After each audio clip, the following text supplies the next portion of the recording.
how do you look at other people that maybe don't make as much money or that make more? I mean, what? I feel emotional because I feel really troubled by this Ukraine and Russia conflict. It's something that I'm exploring because wealth is giving me an opportunity to really look like, what kind of person am I?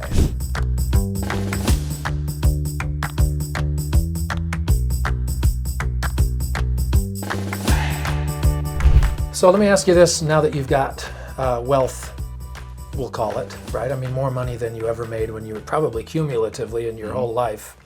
Has it changed you fundamentally in terms of generosity? Are you more or less generous? I have found myself, especially in the first year of like real abundance, just kind of at first really judging people in a negative way, like, well, how come they haven't figured it out yet? And yet it took me forever, like 15 years roughly to get to a point. And then finally, I have found myself judgmental of other people. And I've gone through mental battles of panhandlers, of like, how can they not offer any value? They just stand there and they want us to give their money. So part of the mental battle is like, well, what about the waiter or waitress? At least they're there, they're trying to take care of me, and I want to give a generous tip, but I'm not going to give it to a panhandler because,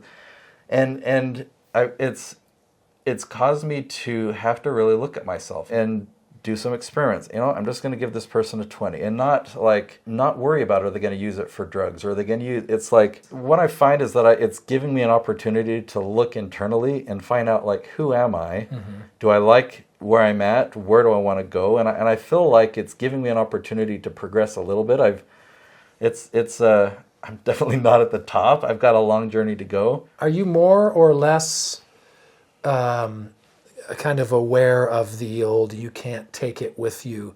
When you're coming up through the ranks, well, you can't take it with you. You can't take it with you. You only live once. Might as well use it. Better to burn it now than, have it unuseful later, whatever. Things change in that regard?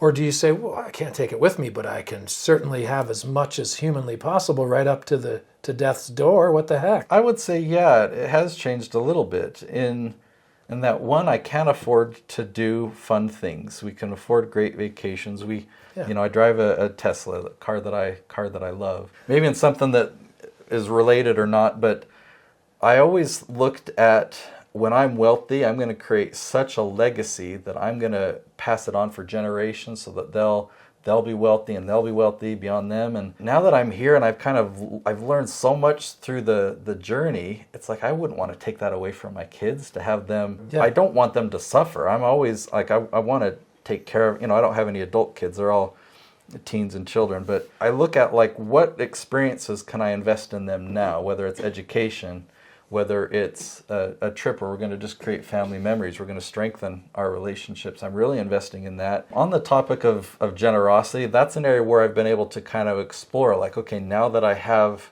money to, extra, am I a generous person? Because before, it's like, yeah, I knew I'm expected to pay my 10%. I could, pay $20 for fast offerings or whatnot at my church. But now it's like, I feel emotional because I feel really troubled by this Ukraine and Russia conflict. Yeah.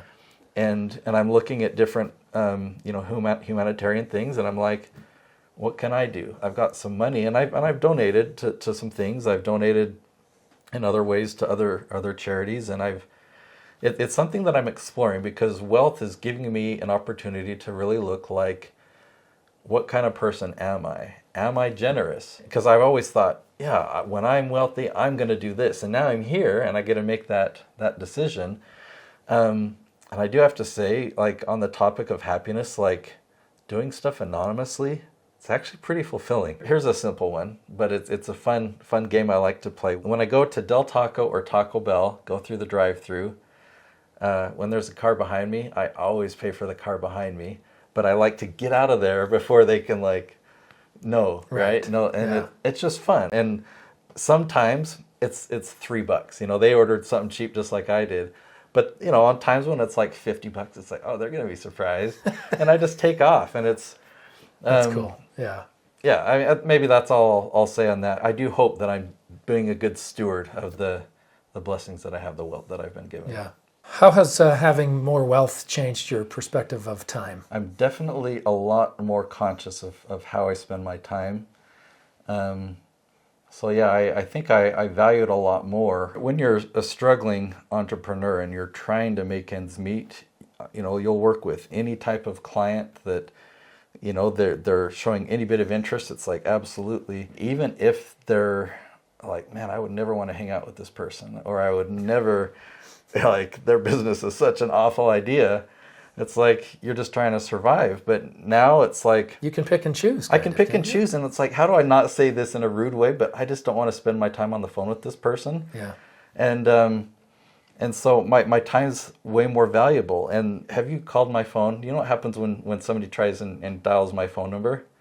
It never rings my phone, and I do not accept voicemail. The voice message comes up and says, hey, if you've tried to reach me, you'll know that this isn't a way you can contact me. I don't answer my phone unless we have an appointment. If you want to reach me, text me. Or send me a video.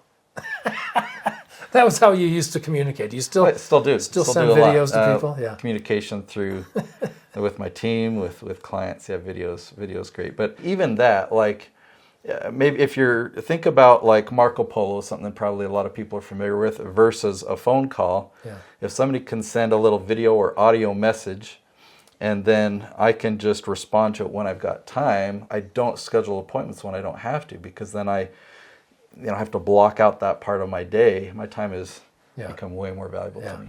I wrote a book. I want to give you this book for free. I wrote this book to teach you how to leverage YouTube to generate leads and revenue in your business. I've done this time and time again. I produce over 50 different YouTube channels. Many of them are 7- and 8-figure earners. And I packed everything in here. It took me 2 years to pack everything into this book, taking you behind the scenes and showing you the exact strategy that we use. So this is my gift to you, as long as you cover the shipping cost. So go to natesyoutubebook.com, and that's my gift to you.